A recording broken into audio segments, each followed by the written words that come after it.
اللہ تعالیٰ نے حضور اکرم صلی اللہ علیہ وسلم کو کب بنایا؟ کچھ لوگ کہتے ہیں کہ آپ کو اللہ کے نور سے بنایا گیا، اور یہ بھی کہ آپ کو آدم علیہ السلام سے پہلے بنایا گیا۔ کیا یہ صحیح ہے؟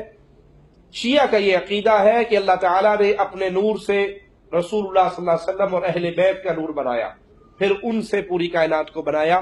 یہ اہل ایمان کا عقیدہ نہیں ہے، بلکہ رسول صلی اللہ علیہ وسلم کے بارے میں قرآن حکیم ہمیں تعلیم دیتا ہے۔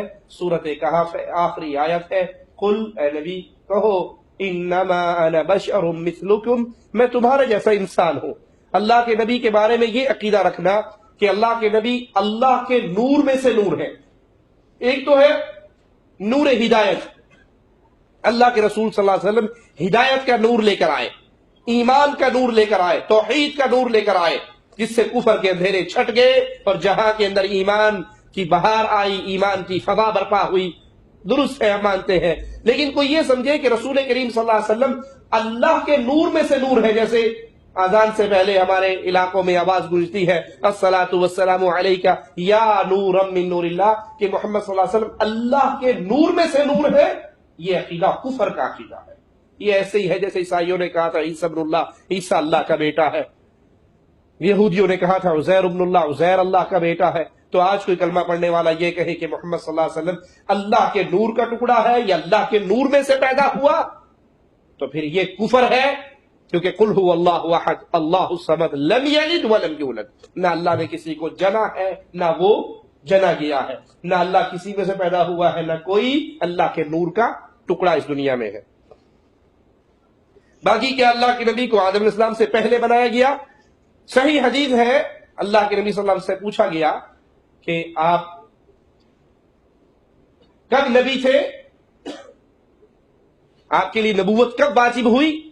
تو اللہ کے نبی صلی اللہ علیہ وسلم نے فرمایا میرے لیے نبوت واجب ہوئی جب ابھی آدم علیہ السلام مٹی اور گارے کے درمیان، پانی اور مٹی کے درمیان تھے، میرے لیے نبوت واجب ہو چکی تھی۔ اس کا معنی کیا ہے؟ اس سے کچھ صوفیاء یہ گمراہی پھیلاتے ہیں کہ اللہ کے نبی صلی اللہ علیہ وسلم کو اس وقت وجود بخش دیا گیا تھا، اس وقت وجود۔ کچھ صوفیاء کا یہ عقیدہ ہے، مولانا طارق جمیل صاحب بھی اپنی تقریروں کے اندر یہی عقیدہ بیان کرتے ہیں کہ اللہ کے نبی صلی اللہ علیہ وسلم کو اللہ نے سب سے پہلے وجود بخشا۔ نہ زمین تھی نہ آسمان تھا، اور اللہ آپ کو کہہ رہا ہے یاسین والقرآن الحکیم انک لمن المرسلین۔ عالم کی پیدائش تو چند ہزار سال کی ہے، اس کائنات کی پیدائش 15 ارب سال کی ہے، جو سائنسدان کہہ رہے ہیں پیدائش، ورنہ اللہ کہتا انہ لمن المرسلین، وہ میرا رسول ہے، وہ کی کہانی نہیں ہے۔ کاف کاف کاف کیا ہے؟ آپ، تم، تو، انک لمن المرسلین۔ مجھے قرآن کی قسم، اے میرے محبوب تو میرا رسول ہے۔ یہ لفظ کاف یہ بتا رہا ہے کہ زمین آسمان کوئی نہ تھے اور اللہ اپنے نبی کو وجود دے چکا تھا، وجود بخشا۔ یہ غلط ہے۔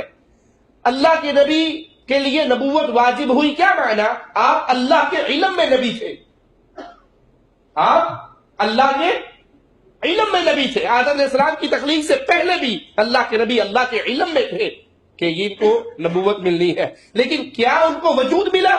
وجود ان کو اسی وقت ملا جب وہ آمنہ کے پیٹ سے پیدا ہوئے صلی اللہ علیہ وسلم۔